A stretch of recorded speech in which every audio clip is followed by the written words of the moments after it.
7 अक्टूबर 2023 को जब हमास ने इजराइल के ऊपर सबसे बड़ा हमला किया था, उस वक्त वो हिजबुल्लाह ही था जो सबसे पहले हमास का रक्षा कवच बनकर सामने आया था। उस वक्त हिजबुल्लाह ने उत्तरी इजराइल पर ड्रोन, रॉकेट और मिसाइल हमले शुरू किए थे। यहाँ तक कि हिजबुल्लाह के जासूसी ड्रोन इजरायली सैन्य अड्डों की खुफिया जानकारी भी ले उड़े थे।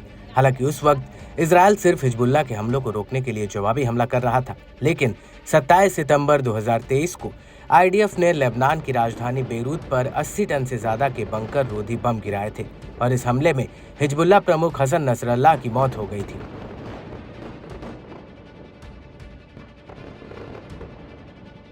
और इसके बाद आईडीएफ ने नसरल्लाह के उत्तराधिकारी सैयद हाशेम सैफुद्दीन को भी ढेर कर दिया था।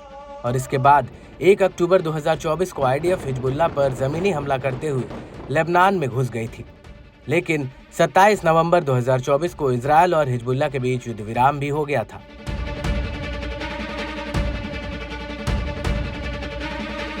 हालांकि युद्ध रुकने के बाद ये नहीं पता चला था कि नसरल्लाह और सैफुद्दीन का अंतिम संस्कार किया गया है या नहीं, लेकिन उस वक्त हिजबुल्लाह ने कहा था कि उसने नसरल्लाह का अंतिम संस्कार कर दिया था।